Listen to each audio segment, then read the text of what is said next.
अध्याय 2 गरुड़ पुराण के प्रतिपाद्य विषयों का निरूपण। सूत जी ने कहा, हे शौनक, जिस गरुड़ महापुराण को ब्रह्मा और शिव ने भगवान विष्णु से, मुनिश्रेष्ठ व्यास ने ब्रह्मा से और मैंने व्यास जी से सुना था, उसे ही इस नैमिषारण्य में आप सबको मैं सुना रहा हूँ। इस गरुड़ महापुराण के प्रारंभ में सर्ग वर्णन, तदनंतर देवार्चन, तीर्थ महात्म्य, भुवन वृतांत, मनवंतर, वर्ण धर्म, आश्रम धर्म, दान धर्म, राजधर्म, व्यवहार, व्रत, वंशानुचरित, निदान पूर्वक, अष्टांग, आयुर्वेद, प्रलय, धर्म, काम, अर्थ, उत्तम ज्ञान और भगवान विष्णु की मायामय एवं सहज लीलाओं को विस्तार पूर्वक कहा गया है। भगवान वासुदेव के अनुग्रह से इस गरुड़ महापुराण के उपदोष्टा रूप में श्री गरुड़ सब प्रकार से अत्यंत सामर्थ्यवान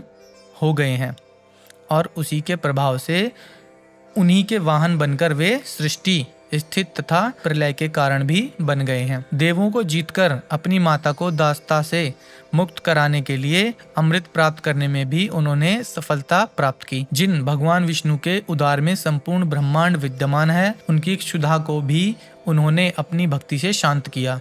जिनके दर्शन या स्मरण से सर्पों का विनाश हो जाता है। जिस गरुड़ मंत्र के बल से कश्यप ऋषि ने जले हुए वृक्ष को भी जीवित कर दिया था, उन्हीं हरि रूप गरुड़ ने इस गरुड़ महापुराण का वर्णन श्री कश्यप से किया था। हे शौनक, यह श्रीमद् गरुड़ महापुराण अत्यंत पवित्र तथा पाठ करने पर सब कुछ प्रदान करने वाला है।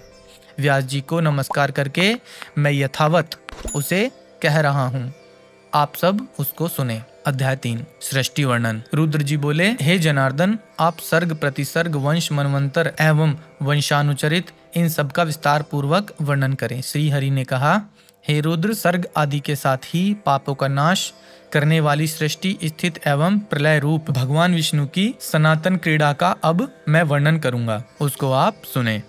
नारायण रूप में उपास्य वे वासुदेव प्रकाश रूप परमात्मा परब्रह्म और देवादिदेव हैं तथा इस जगत की सृष्टि, स्थिति एवं प्रलय के कर्ता हैं तथा सब कुछ जो दृष्ट अदृष्ट है उन भगवान का ही व्यक्त और अव्यक्त स्वरूप है। वे ही पुरुष एवं काल रूप में विद्यमान है। जिस प्रकार बालक क्रीड़ा करता है, उसी प्रकार व्यक्त रूप में भगवान विष्णु और अव्यक्त रूप में काल एवं पुरुष निराकार ब्रह्म की क्रीड़ा होती है। उन्हीं लीलाओं को आप भी सुने। उन परमात्मा परमेश्वर का आदि और अंत नहीं है। वे ही जगत को धारण करने वाले अनंत पुरुषोत्तम हैं। उन्हीं परमेश्वर से अव्यक्त की उत्पत्ति होती है और उन्हीं से पुरुष भी उत्पन्न हुआ है। उस अव्यक्त प्रकृति से बुद्धि, बुद्धि से मन, मन से आकाश, आकाश से वायु, वायु से तेज, तेज से जल और जल से पृथ्वी की उत्पत्ति हुई है।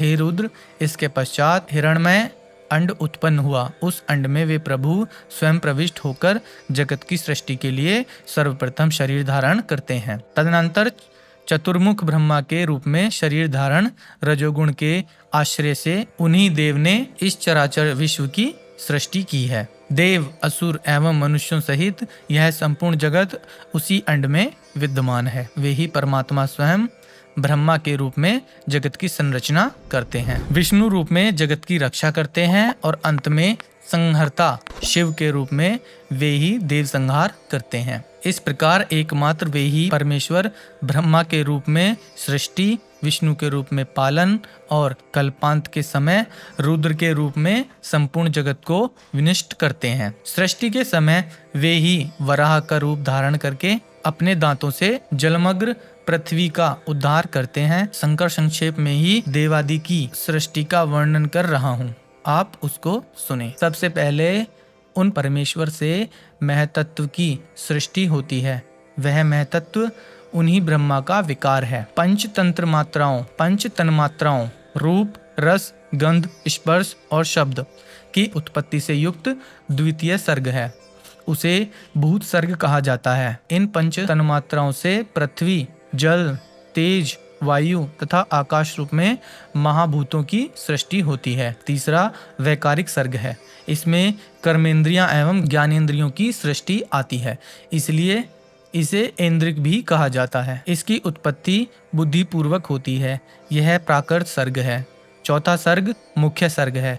पर्वत और वृक्षादि स्थावरों को मुख्य माना गया है। पांचवा सर्ग त्रियक सर्ग कहा जाता है। इसमें त्रियक श्रोता पशु पक्षी आदि आते हैं। इसके पश्चात उद्धव स्त्रोतों की सृष्टि होती है। इस छठे सर्ग को देव सर्ग भी कहा गया है। तदनंतर सातवां सर्ग अर्वाक स्त्रोतों का होता है। यही मानुष सर्ग है। आठवां अनुग्रह नामक सर्ग है। वह सात्विक और तामसिक गुणों से संयुक्त है। इन 8 सर्गों में 5 वैकृत सर्ग और 3 प्राकृत सर्ग कहे गए हैं। कौमार नामक सर्ग 9वां सर्ग है। इसमें प्राकृत और वैकृत दोनों सृष्टियां विद्यमान रहती हैं। हे रुद्र, देवों से लेकर स्थावर पर्यंत 4 प्रकार की सृष्टि कही गई है। सृष्टि करते समय ब्रह्मा से मानस पुत्र उत्पन्न हुए। तदनंतर देव, असुर, पितृ और मनुष्य इस सर्ग चतुष्टय का प्रादुर्भाव हुआ। इसके बाद जल सृष्टि की इच्छा से उन्होंने अपने मन को सृष्टि कार्य में संलग्न किया। सृष्टि कार्य में प्रवृत्त होने पर प्रजापति ब्रह्मा से तमोगुण का प्रादुर्भाव हुआ। अतः सृष्टि की अभिलाषा रखने वाले ब्रह्मा की जंघा से सर्वप्रथम असुर उत्पन्न हुए। हे शंकर, तदनंतर ब्रह्मा ने उस तमोगुण से युक्त शरीर का परित्याग किया तो उस शरीर से निकली हुई तमोगुण की मात्रा ने स्वयं रात्रि का रूप धारण कर लिया। उस रात्रि रूप सृष्टि को देखकर यह यक्ष और राक्षस बहुत ही प्रसन्न हुए। हे शिव, उसके बाद सत्वगुण की मात्रा के उत्पन्न होने पर प्रजापति ब्रह्मा के मुख से देवता उत्पन्न हुए। तदनंतर जब उन्होंने सत्वगुण समन्वित अपने उस शरीर का परित्याग किया तो उससे दिन का प्रादुर्भाव हुआ। इसलिए रात्रि में असुर और दिन में देवता अधिक शक्तिशाली होते हैं। उसके पश्चात ब्रह्मा के उस सात्विक शरीर से पितृगणों की उत्पत्ति हुई। इसके बाद ब्रह्मा के द्वारा उस सात्विक शरीर का परित्याग करने पर संध्या की उत्पत्ति हुई, जो दिन और रात्रि के मध्य अवस्थित रहती है। तदंतर ब्रह्मा के रजोमय शरीर से मनुष्यों का प्रादुर्भाव हुआ। जब ब्रह्मा ने उसका परित्याग किया तो उससे ज्योत्सना प्रभात काल उत्पन्न हुई, जो प्राक संध्या के नाम से जानी जाती है। ज्योत्सना, रात्रि, दिन और संध्या ये चारों उस ब्रह्मा के ही शरीर हैं। तत्पश्चात ब्रह्मा के रजोगुणमय शरीर के आश्रय से क्षुधा और क्रोध का जन्म हुआ। उसके बाद ब्रह्मा से ही भूख प्यास से आतुर एवं रक्त मांस पीने खाने वाले राक्षसों तथा यक्षों की उत्पत्ति हुई और भक्षण के कारण यक्षों को यक्ष नाम की प्रसिद्धि प्राप्त हुई। तदनंतर ब्रह्मा के केशों से सर्प उत्पन्न हुए। ब्रह्मा के केश उनके सिर से नीचे गिरकर पुनः उनके सिर पर आरूढ़ हो गए। यही सर्पण है।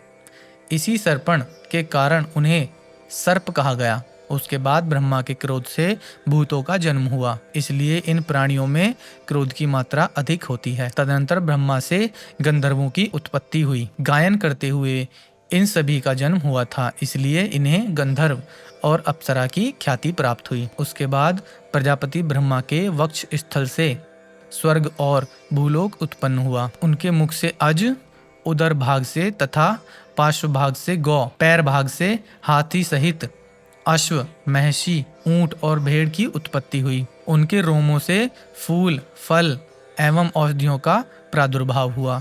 गौ, अज, पुरुष ये मेध्य पवित्र हैं।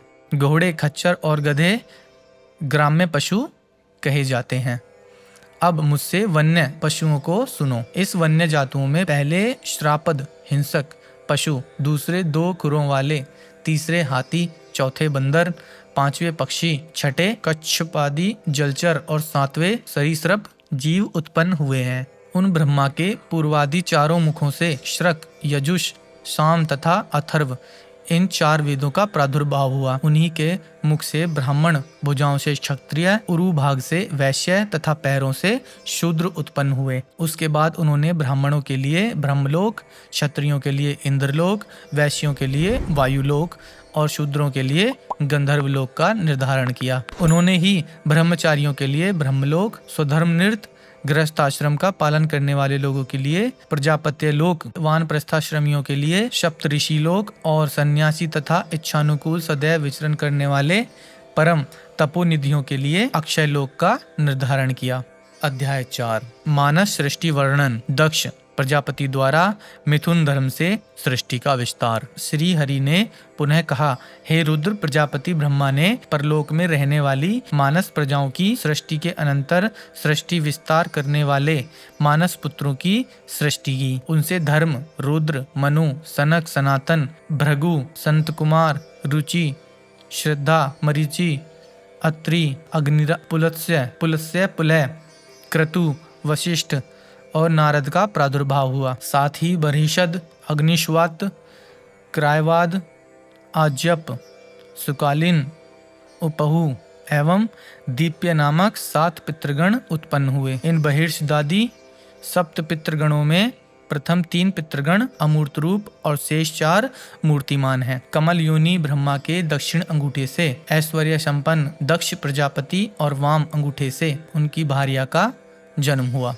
प्रजापति ने अपनी उस पत्नी के गर्भ से अनेक शुभ लक्षणों वाली कन्याओं को उत्पन्न किया और उन्हें ब्रह्मा के मानस पुत्रों को समर्पित कर दिया। उन्होंने सती नामक पुत्री का विवाह रुद्र के साथ किया। उनसे रुद्र के असंख्य महापराक्रमशाली पुत्रों की उत्पत्ति हुई। दक्ष ने असाधारण रूपवती सुंदर लक्षणों वाली ख्याति नामक पुत्री को भृगु को समर्पित की, जिससे भृगु के धाता और विधाता नामक 2 पुत्र हुए।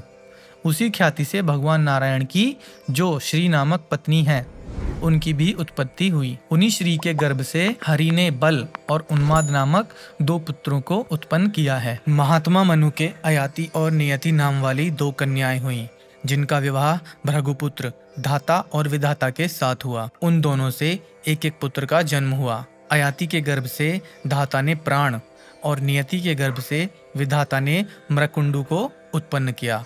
उन्हीं मृकुंडु से महामुनि मार्कंडेय की उत्पत्ति हुई। मरीचि की पत्नी संभूति ने पौर्णमास नामक एक पुत्र को जन्म दिया। उस महात्मा पौर्णमास के 2 पुत्र हुए, जिनका नाम विरजा और सर्वग है।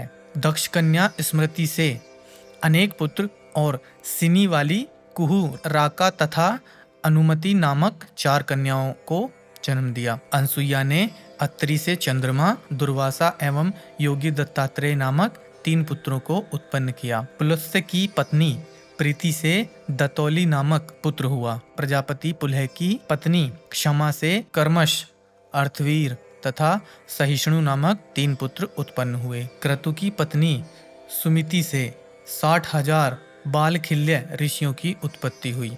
ये सभी ऊर्ध्वरेता, अंगुष्ठ पर्व परिमाण वाले तथा देदोयमान सूर्य के समान तेजस्वी हैं। वशिष्ठ की पत्नी ऊर्जा से रज, गात्र, ऊर्ध्वबाहु, शरण, अनध, सुतपा और शुक्र ये 7 पुत्र उत्पन्न हुए।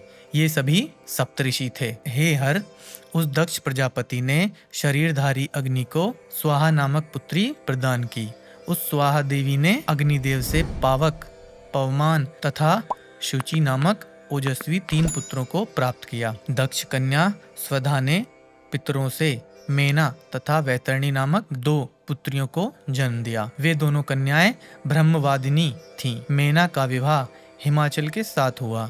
हिमाचल ने मेना से मैनाक नामक पुत्र उत्पन्न किया था तथा गौरी नाम से प्रसिद्ध पुत्री को उत्पन्न किया, जो पूर्व जन्म में सती थीं। हे शिव, तदनंतर भगवान ब्रह्मा ने अपने ही समान गुण वाले स्वयंभू मनु को जन्म दिया और उन्हें प्रजा पालने के कार्य में नियुक्त किया। उन्हीं ब्रह्मा से देवी शतरूपा का आविर्भाव हुआ। सर्व वैभव संपन्न महाराज स्वयंभू मनु ने तपस्या के प्रभाव से परम शुद्ध तपस्विनी उस शतरूपा नामक कन्या को पत्नी रूप में ग्रहण किया, जिससे प्रियव्रत और उत्तानपाद नामक 2 पुत्र, प्रसूति, आकुति और देवहूति नाम की 3 पुत्रियों को जन्म दिया। उनमें से मनु ने आकुति नामक कन्या का विवाह प्रजापति रुचि के साथ किया। प्रसूति तथा देवहूति क्रमशः दक्ष एवं कर्दमनु को प्रदान की गईं। रुचि से यज्ञ और दक्षिणा का जन्म हुआ। यज्ञ से दक्षिणा के 12 पुत्र हुए और महाबलशाली याम देवगण विशेष के नाम से प्रसिद्ध हैं। दक्ष प्रजापति ने 24 श्रेष्ठ कन्याओं की उत्पत्ति की। उन कन्याओं में श्रद्धा, लक्ष्मी, धृति, तुष्टि, पुष्टि, मेधा, क्रिया, बुद्धि, लज्जा, वसु, वपु, शांति, श्रिद्धि और कीर्ति नाम की जो 13 कन्याएं थीं, उनको पत्नी के रूप में दक्षिणा के पुत्र धर्म ने स्वीकार किया। इसके बाद शेष जो ख्याति, सती, संभूति, स्मृति, प्रीति, क्षमा, सन्नति, अनसुईया, ऊर्जा, स्वाहा और स्वधा नामक 11 कन्याएं थीं, उनका विवाह क्रमशः मुनिश्रेष्ठ भृगु, महादेव, मरीचि, अग्निरा, पुलत्स्य, पुलह, क्रतु, अत्रि, वशिष्ठ, अग्नि और पितृगणों के साथ हुआ। श्रद्धा ने काम, लक्ष्मी ने दर्प, धृति ने नियम, तुष्टि ने संतोष तथा पुष्टि ने लोभ को उत्पन्न किया। मेधा से श्रुतका तथा क्रिया से दंड, लय और विनय नामक 3 पुत्रों का जन्म हुआ। बुद्धि ने बौद्ध को, लज्जा ने विनय को, वपु ने व्यवसाय एवं शांति ने क्षेम को उत्पन्न किया। ऋषि से सुख और कीर्ति से यश उत्पन्न हुए। ये सभी धर्म के पुत्र हैं। धर्म के पुत्र काम की पत्नी का नाम रति है। उसके पुत्रों को हर्ष कहा गया है। दक्ष प्रजापति ने किसी समय अश्वमेध यज्ञ का अनुष्ठान किया। उस यज्ञ में रुद्र और सती के अतिरिक्त निमंत्रित दक्ष के सभी जामाता अपनी पत्नियों के साथ उपस्थित हुए।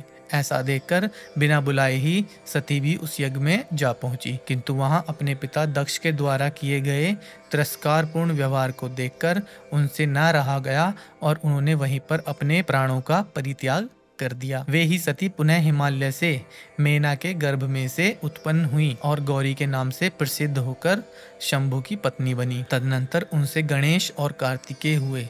सती के देह त्याग से अत्यंत क्रुद्ध महातेजस्वी बृगीश्वर पिनाकपाणि भगवान शंकर ने यज्ञ का विध्वंस करके उस दक्ष को यह शाप दिया कि तुम ध्रुव के वंश में मनुष्य होकर जन्म ग्रहण करोगे।